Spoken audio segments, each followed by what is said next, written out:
प्रशांत कोरटकर या आरोपीला आज पोलिसांनी अरेस्ट केल्यानंतर मान्य कोर्टामध्ये हजर केलेलं होतं. त्याची एकूण 7 दिवसाची पोलीस कस्टडी पोलिसांनी मागितलेली होती, परंतु 28 तारखेपर्यंत त्याची पोलीस कस्टडी न्यायालयाने मंजूर केलेली आहे. काही बंधनांमुळे मला फॅक्ट वरती आणखी तपासातल्या प्रोग्रेस वरती बोलता येणार नाही, परंतु त्याची 28 तारखेपर्यंतची कस्टडी जी आहे ती न्यायालयाने मंजूर केलेली आहे.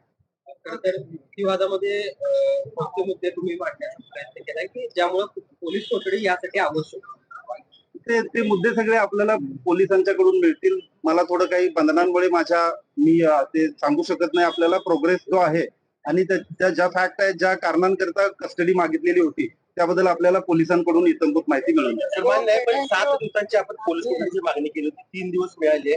खरं तरी पुरेशी आहे का? कारण कोल्हापूर पोलिसांना नागपूर पर्यंत तपास करायचा. जर का त्या मुदतीमध्ये जर का तपास पूर्ण नाही झाला तर पोलीस पुन्हा त्याची पुढे वाढीव कस्टडी मागू शकतात. 15 दिवसापर्यंत कस्टडी मागण्याचा अधिकार पोलिसांचा आहे.